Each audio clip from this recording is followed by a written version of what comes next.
Hello, YouTube world, social media world. Gordon Causey, again, Gordy Canuck, if you follow me on Twitter. Grow a set on Reddit, which are really the only social media platforms I use. This is Candy, the Wonder Pup. Should have named her COVID. We got her in, I think the date was March 18th, 2020. COVID or Corona would have been the perfect name. I gave her a treat, so hopefully she won't bark at me. You gonna be a good girl? Come on up. There you go. Oh, I already have a thumb up. People like dogs. She's a border collie Aussie Shepherd mix. Live chat is on, so if you want to post a comment or a question, engage in any way, I appreciate it. Even if you think I'm out to lunch. I wanted to talk about controlled opposition. It's hardly a new concept. It's been around for ages. The context it first came to when I first became aware of this notion of controlled opposition was with respect to the Vietnam era. It became known that government agents would infiltrate the anti-war movement and seek to lead the movement in directions which would discredit the peace movement in the eyes of the greater population. And something happened on January 7th, late in the evening. I saw something, and it spurred me to write something to write on my Substack, which is something I publish to infrequently. Most of my writing, I do it just on my Facebook wall. I used to have I still have a Blogspot blog column, if you will, titled Canadian Soapbox, but I haven't published anything to it for ages. Anyway, curiously, for whatever reason, whenever I wrote it out and tried to publish it, and my Substack account freezes up every time. Fortunately, I was able to cut and paste what I wrote, and I published it to my Facebook wall and to Reddit. And so I just wanted to read what I wrote, and then I'll comment on it.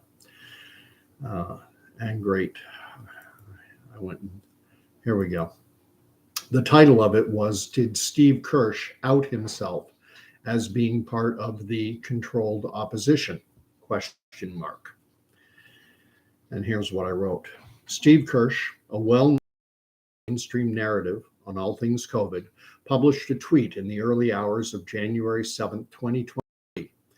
The tweet congratulated Pfizer CEO Albert Bourla for publicly stating his desire or intention to reduce the human population by 50% in or by the year 2023.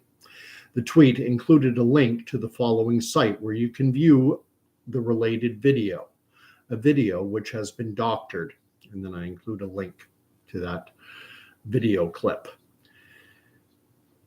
Some very simple checking shows that Pfizer's CEO was actually saying that the goal was to reduce by 50% the number of people in the world who can't afford Pfizer's products, medicines, by the year 2023. They just did some editing. That tweet, after garnering thousands of reactions, along with hundreds of replies calling him out for sharing a link to a doctored video clip. After that, the tweet was deleted. I regret not having screen captured it, but life is busy. I did reply myself twice from my own Twitter account. I'm Canuck Gord, and Canuck is spelled CANUK-GORD. To be totally clear, I don't know Stephen Kirsch from Adam. Prior to the poorly done quasi-documentary Died Suddenly, I was only vaguely aware of his name. I watched that Rumble video, Died Suddenly, and Mr. Kirsch was featured in it prominently. After that, I started following his account on Twitter. While I don't know Steve Kirsch, I do get the impression that he is a reasonably smart and astute individual. He strikes me as someone who should be adept at recognizing when a video clip has been edited. I mean, it's really simple. You just need to go to the original source, compare it. So why did he do it? And this is where my suspicions of so-called controlled opposition come into play. The notion of controlled opposition players infiltrating and leading opposition movements is nothing new. It goes back to the Vietnam era and before. Government players embedded themselves with those opposed to that disastrous conflict in Southeast Asia, and attempted to lead it in directions which would discredit the movement in the eyes of a large chunk of the population. And it worked for a very long time, long enough for over 58,000 American servicemen to lose their lives. For those, like me, who genuinely believe this entire agenda, and you can call it COVID, call it the Great Reset, the Fourth Industrial Revolution, UN Agenda 2030, Rockefeller lockstep, pick whichever one you like. For those who believe this is genuinely a psychological operation or PSYOP, then the existence of controlled opposition operatives should not come as a surprise. In fact, it should be expected. It's cliche to say it's about hearts and minds, but that is the simple reality. The fact of the matter is that a very large chunk of the population really isn't paying attention. They think they're paying attention. They're watching the mainstream news, they're listening to politicians and government officials, but in essence, they're simply looking to be told what to think and how to feel.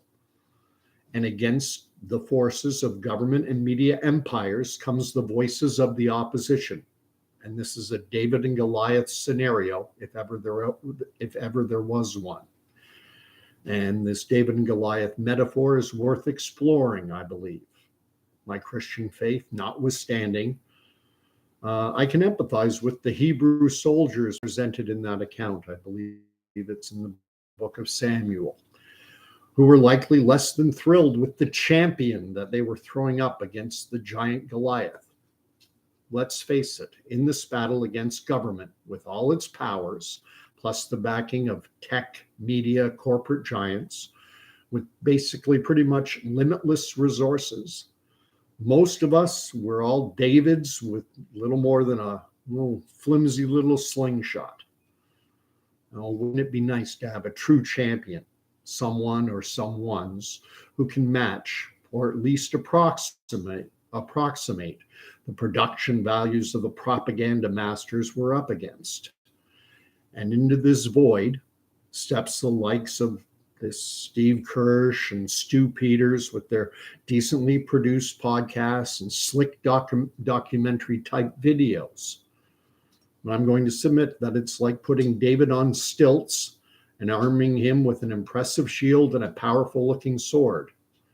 But then what we find out is that the stilts are made of balsa wood, the shield is paper mache, and the sword isn't made of steel or iron, but instead it's made out of tin. That's what happened when Died Suddenly video showed clips of individuals fainting before the jabs had even come out. It also showed clips of soldiers passing out on parade doing a face plant. And having been in the military, that happens.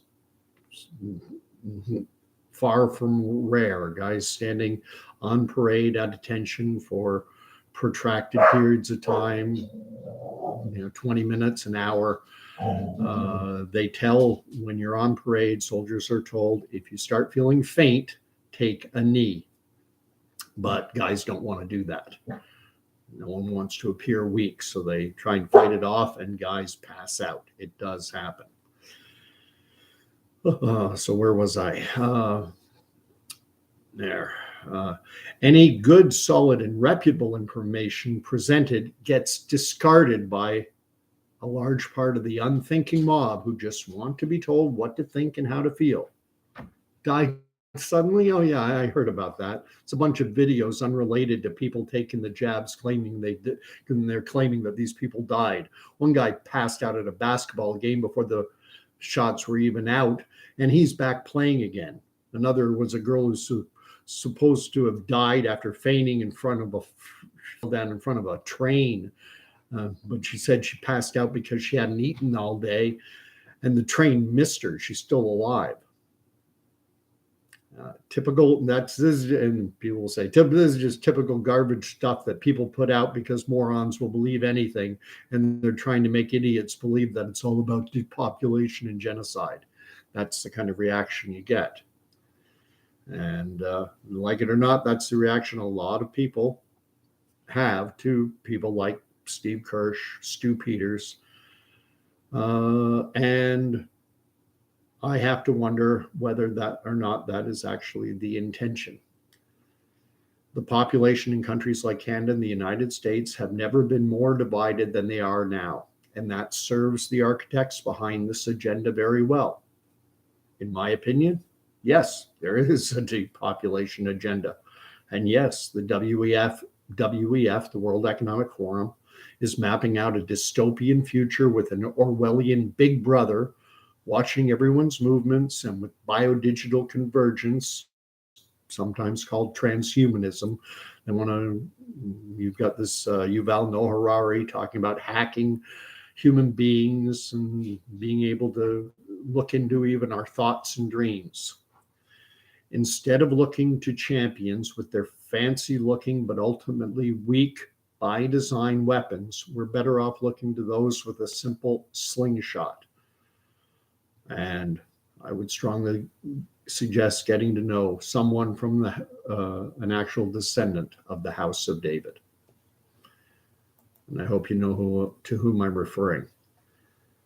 I see 986D had something posted, but he took it down. That's okay. I want you to know that if you do post a comment, that chat replay is on. So anyone watching this subsequent will be able to see the chat replay comes up. So if you do put something up, know that it remains. So be guided accordingly. So this idea that we are in a hearts and minds battle. And when we share information that is false, it makes us look bad. I've had someone suggest, I published that to Reddit, and someone said, oh, you're controlled opposition because you're trying to discredit the real opposition. Everyone's entitled to their opinions, but if anyone's going to be controlled opposition, it's not going to be a guy in southeastern Ontario with a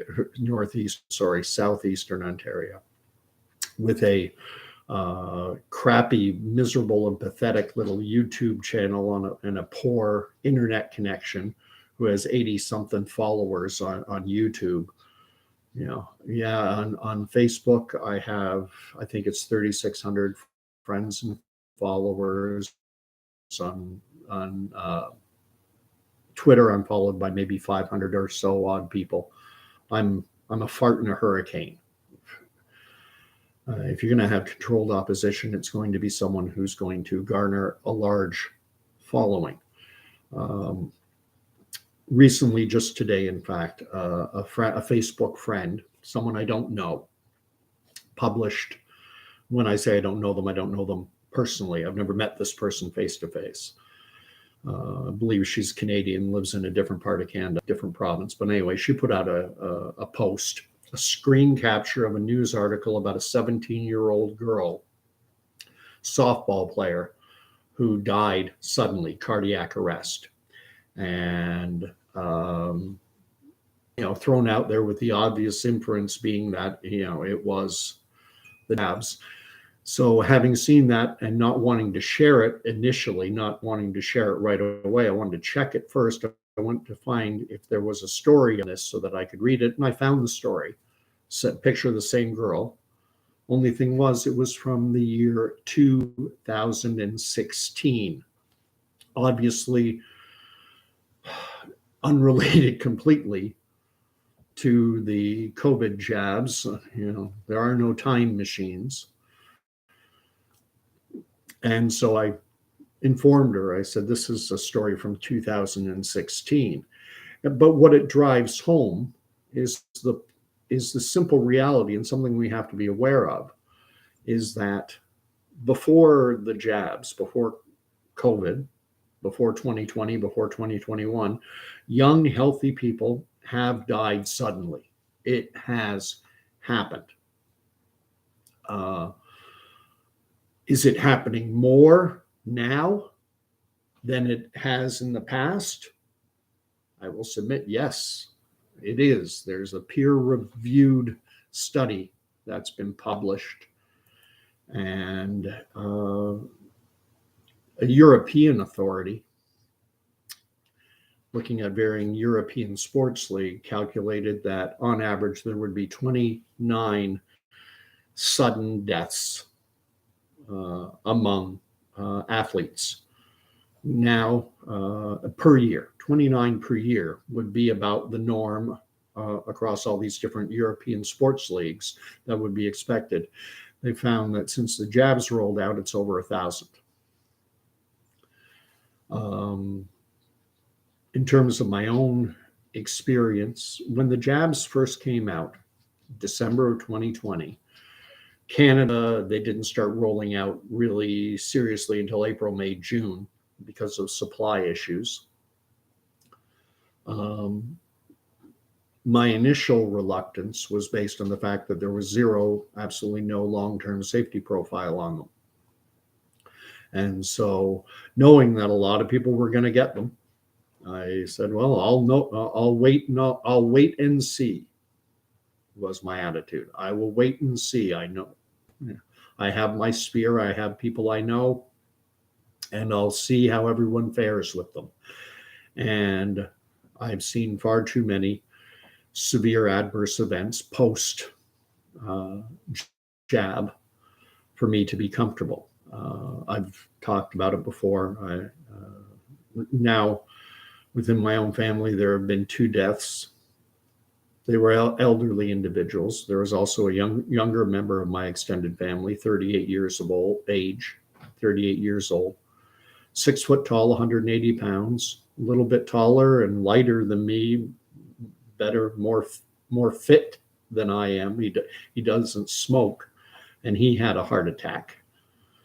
2 former colleagues, military, passed away. Every day I'm pretty much hearing about someone, either someone I know directly or someone is relating a story to me about someone I know. Just last week while at work, I was talking to a gentleman who was suffering, I'm not sure if he's fully recovered yet. He had sepsis, which is a blood infection, and the doctors have no idea what caused it. Like, it's basically a form, I believe, not an expert, so I'm not offering any advice, but I believe it's a form of blood poisoning, and they have no idea how it happened. But if we go around and we share information that is not thoroughly checked, it's very easy to be gaslit. It's very easy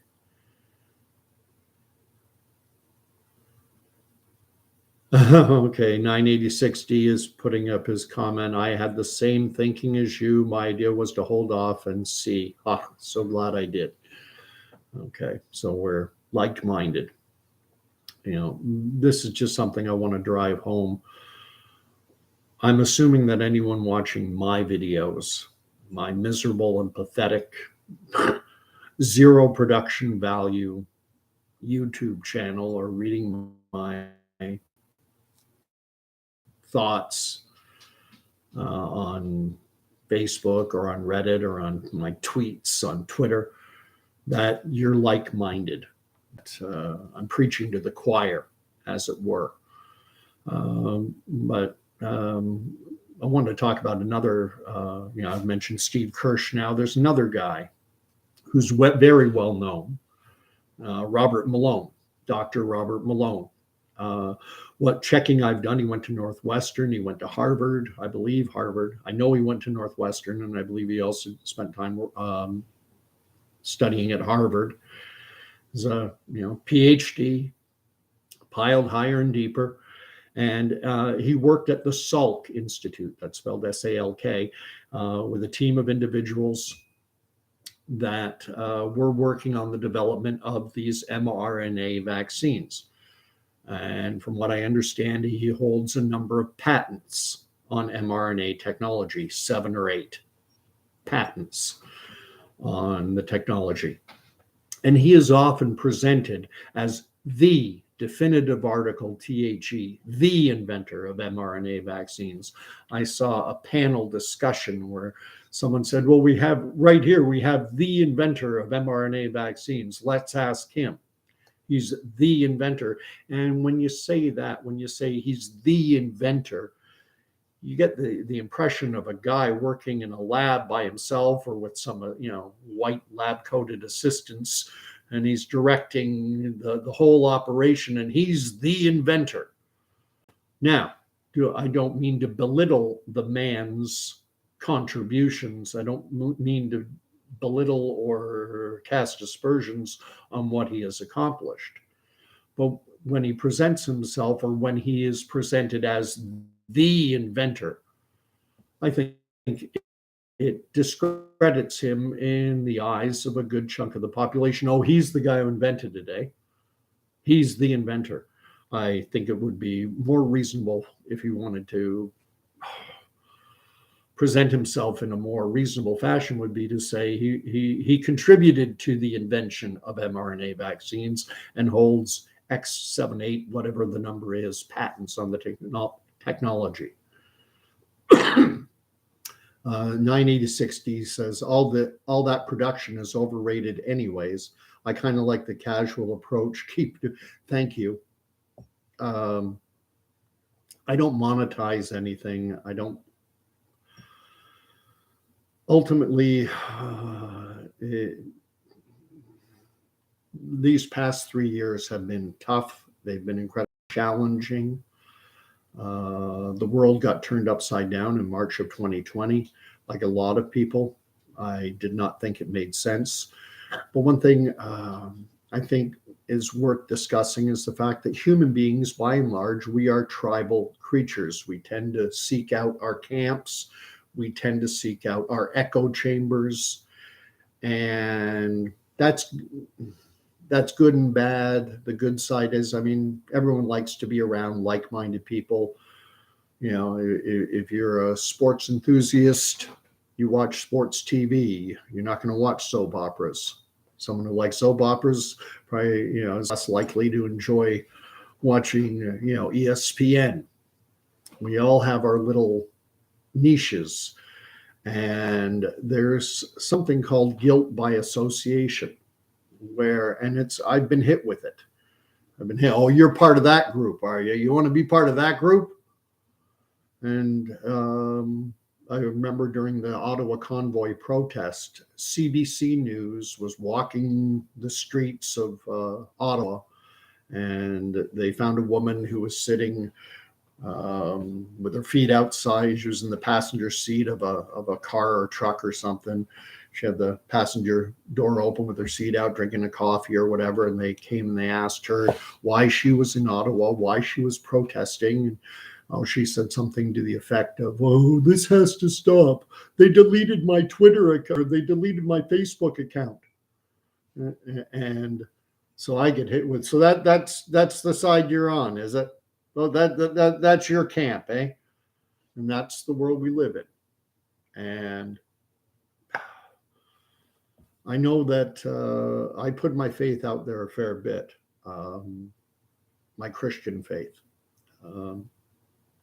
And that metaphor I put forward of David and Goliath, a lot of Christians will have what they call their life verse, a piece of a verse or two from Scripture that is kind of a guiding principle, if you will. And I have one myself. It is from the Gospel according to Luke, chapter 14, verse 11. I actually have it here.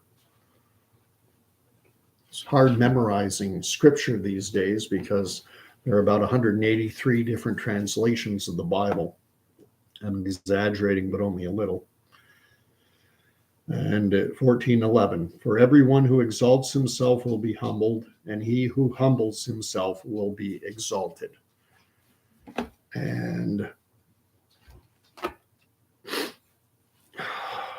this whole idea of controlled opposition and people gravitating towards the Robert Malones, the Stephen Kirsches, even the Peter McCullochs, and others. You know, I don't know how it is that these guys are able to, you know, set up these symposiums and these, you know, causes and the production values and everything else. But it raises my suspicions. And in the Bible, one of that quote that I just gave as my life verse, for everyone who exalts himself will be humbled, and he who humbles himself will be exalted, is actually repeated throughout Scripture. There's more than just that reference. It comes about repeatedly. And it's not just in the Christian faith. You can look back to Greek mythology and Icarus wanting to rise to the, you know, to go and join the gods with his wings made of wax, and what happens? He gets too close to the sun and the wings melt. And humility is tough. I have an ego as well. Some might suggest I'm jealous. I want to be Stephen Kirsch. I want Steve Kirsch's following. And I'd be lying if I said there wasn't an element of that within my character, that I would like to be, you know, exalted. And I have to check myself. Hence the reason for that being my life verse.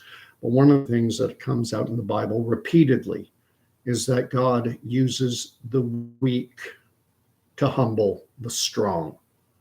That God uses the foolish to humble the wise, to manifest and show his power, not ours. And this agenda, and it is real, it will be defeated, but not in ways that we expect or even want. That's a statement of faith, if you will, because God is on the throne. Jesus Christ is the King of Kings and the Lord of Lords. And think about it. When I was at church today, this is the Sunday referred to as Epiphany, where the Magi came to visit, to see Jesus sometime after he'd already been born. They were following the star. We three kings of Orient are, bearing gifts we travel so far. Everyone knows the song, Star of Wonder, Star of Night. They were going to see the King of the Jews. And when they encountered the King of the Jews, did they see what they expected? A humble child, poor child, clothed in swaddling clothes, lying in a manger. Is that royalty? I referenced it earlier when David went to fight Goliath. How do you think the Hebrew soldiers who were there? It was a battle of champions. Goliath, 7-8 feet tall, full armor, probably a spear, a sword, and a shield, ready to do battle. And who do Israel send out as their champion? A little shepherd boy, no armor, no sword. Do you think the Hebrew soldiers were beating their swords against their shields, cheering expecting imminent victory? My own guess is they were probably getting ready to run, expecting David to be killed.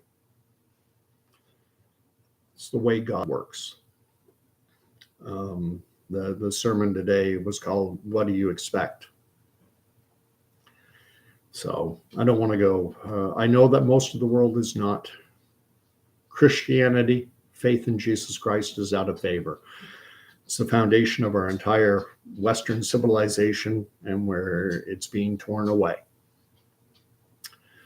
But Jesus said, "I am the way, the truth, and the life." So when sharing stories, try and verify them and make sure that they are in point of fact true. I put out a request recently on my Facebook channel. I wanted to know, I'm trying to compile a list of all these deaths and severe adverse events. I mean, and I've got a number of them right here. Theo Gibbs just came out in the last few days, 18-year-old kid from Regina or from Saskatchewan, who was, I believe, on a baseball scholarship to play down in California, and died suddenly. Little girl, Adeline, 2 years old, stopped breathing. Liam Coward, 27. Kim Doyle, a paramedic, died suddenly. Dr. Harry Yusuf died December 11th at the age of 42.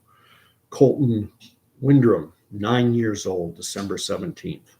Adam Exton, December 9th, died, 35. Hannah Demick, 33-year-old cop, just reported on December 11th that she died suddenly back in October, at the end of October. Danielle, a little 6-year-old girl, hockey player, was reported on December 3rd. Mega Takur, this Instagram, YouTube, I don't know, type star, 21 years of age, died to what they're calling an anxiety-induced heart attack. And it's just day after day after day. Now, am I going to suggest that every single one of these individuals, that every death is directly attributable to the jab? No, I'm not suggesting that. But are they all unrelated? Or is this normal? This degree of death and disease that we're seeing reported day after day after day, week after week, month after month now, is this normal? Not in my view. Always have trouble figuring out a way to wrap these up. But I'm going to go back to March of 2020, April, May. In Canada, all of a sudden we were hit with reports of another outbreak at a long-term care facility in Toronto. The XYZ nursing home in Montreal outbreak. Five people dying, 4 people dying, 6 people here, and long-term care, hospice, nursing home. And was that abnormal? We never looked at it before. We never got reporting every day on how many people were dying in hospices, long-term cares, and nursing homes before. 800 people in Canada, roughly, die every day on average. And those are stats from before COVID. 300 or so odd every single day in Ontario. And all of a sudden, the nightly news started reporting on deaths in long-term cares. And I want to make a distinction, and it's an important distinction, because in the United States, their numbers are exponentially higher, significantly higher than what we have here in Canada. In Canada, even Theresa Tam was quoted in the Washington Post in an interview saying 80% of Canadians reported as having died from COVID. 80% are in long-term care type facilities. And long-term care, hospice, nursing home, these are places where people go at the end of their lives, at the end of natural life expectancy. I've shared it countless times already. Go to the Ontario Long-Term Care Association's own website, and they have a snapshot of their population, of their patient population from the year 2019. 86% of the residents in long-term care in Ontario in 2019 were incapable of dressing, feeding, bathing, toileting themselves without extensive help. I don't have the page open in front of me. You can check it out yourself. I think it's somewhere in the neighborhood of 60% of the patients are taking 10 or more prescription medications. Roughly, I think it's 74, 5, or 6. So 75% of the population suffer from heart and circulatory diseases. Incredibly sick population. And that's where 80% of the deaths were being reported. How many people would have died? We never had the reporting before. We never looked at it before. So how do we know if it was higher, lower, or about the same? And I've never seen a comparative study done to show, okay, this was the deaths that we would experience normally in this long-term care facility.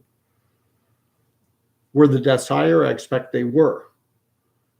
Because as it was reported by the Canadian Armed Forces, who sent medics into long-term care facilities in the province of Quebec, they found out that staff were not showing up to work and patients were dying of dehydration because there weren't enough personnel on the floor to look after people who are so cognitively impaired that they forget to drink, that or they're incapable, they're not ambulatory enough to go up and get a drink of water themselves, but put in the COVID column. So why were the numbers so much higher in the United States than they were in Canada? The suggestion were given by the media is they say, well, it's because Canadians, we took COVID more seriously than those dumb Americans. Or could it be the fact, and you can verify this as well, I read it in an ABC News report that was quoting a legislator, a state senator from the state of Minnesota, was explaining that hospitals in Minnesota, in his jurisdiction, were receiving roughly $9,000 per patient diagnosed with COVID. And that if the patient was hooked up to a ventilator, then the hospital received in around $30,000. And he said those payouts varied, but based on the cost structure. Like a hospital in New York City probably got more than a hospital in rural Louisiana because their costs are higher. And so in the United States, where the medical profession, where the medical industry is by and large for profit, it incentivized diagnosing COVID. If you had a terminal cancer patient, someone with stage 4 inoperable cancer, receiving palliative care on morphine drip, hitting the button every time they want to decrease their level of pain. If you diagnose that individual with COVID, 10 grand. If you can get them hooked up to a ventilator, 30 grand. And fraud long before COVID was a massive issue in the billions of dollars. You can read up on the studies. Fraud, Medicare fraud, defrauding the Medicare system, it was already a recognized problem in the US healthcare industry. I'm going to read what 986D has written. He's written that he saw a medical report that states that the risk of adverse effects from the mRNA shots is 1 in 800. People need to cop on. I don't know what the last bit he wrote means, but I haven't read that. And, I have to be careful with YouTube and community standards and such. So I'll emphasize once again, not an expert, just one man's opinions. But 986D is suggesting you look up Dr. John Campbell on YouTube. One thing I always recommend when looking at YouTube doctors is check out their bona fides. Do some searching and find out, are they a medical doctor? or do they have a PhD in theology or a PhD in gender studies or something like that? So, but so getting back to what I was saying, the United States numbers, they were incentivized to diagnose COVID and to put people on ventilators, because for a hospital that runs on the bottom line, on profit, on a profit motive, because remember during COVID, during those early stages, people were too afraid to go to the hospital, and hospitals were, urgent care facilities and such. These are businesses, and their customers were not coming in. And into the void stepped the U.S. federal government through their Medicare program, saying, diagnose COVID, you'll get around 10 grand. Put a patient on a ventilator, you'll get 30 odd grand. So what was our better numbers the result because we took things more seriously? Or maybe if we had a medical system that operated in the same fashion as the US, Canadians are no better, smarter, or anything than Americans. We're the same. The conditions under which we operate, our medical systems are different. You stick Canadians down in the American medical system, and there are Canadians down there, they would operate under the same, they would do the same things. So anyway, no real summation, no real final point, no nice, I can't really put a nice bow on this. 986D, thank you so much. I always appreciate the engagement, and I like the back and forth. And even if someone thinks I'm totally out to lunch, go ahead. I enjoy the engagement. 986 is saying, I put a link to a video of his breaking down the report on your Reddit post. COP on is like wake up. I guess he must be an Irish sounding, huh? You're typing too fast, 986D. It's hard to follow.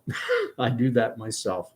Anyway, again, thank you for watching. God bless. And we'll see what's coming. I'm gratified to see that this guy Hamlin, Damar Hamlin, the free safety with the Buffalo Bills, apparently he is recovering. There are pictures of him coming out. I'll take them at face value. I pray he recovers fully. Forget football. Who cares about chasing around a pigskin up and down a field? Was it jab related? Was it not jab related? There's something I can end off with. Anthony Fauci.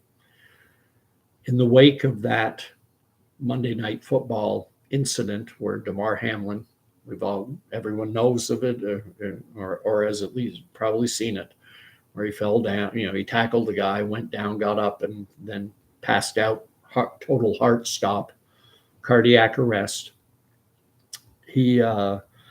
Anthony Fauci was talking about the spread of misinformation, disinformation that resulted in the wake, and how dangerous it is, how quickly this misinformation, disinformation spreads. The non-expert, unqualified question I would ask is, how can you know definitively what caused it? That kind of hit that Damar Hamlin laid on that receiver, that kind of hit, happens every game that I've seen of football. But what I find scary is the way it was positioned in this. I don't know what TV show it was. Might look like a current affairs type newscast, and Fauci being interviewed. I thought he'd retired. I guess they pulled him out of retirement. And my fear is that it'll be used as justification to create a brand of thought crime. You're not allowed to counter the narrative. You're not allowed to question. You're not allowed to think critically. You just have to blindly accept whatever you're told, which is something which has existed and sadly still exists in some countries where, you know, in the old Soviet era, Russia, the old Soviet Union, and its satellite countries, going against government dictates, questioning government authority could land you in jail. Franco's Spain, and yeah, of course, Nazi Germany. You know, authoritarian style governance is something that's very worrisome. And that's why I fall back on this. And I would invite anyone sometime, maybe I'm not a preacher. I haven't been to seminary. I'm no theologian. But there is so much truth, so much wisdom, so much to be learned from this book. And maybe some night we can have a talk about it. God bless, and we'll see you later in the coming week.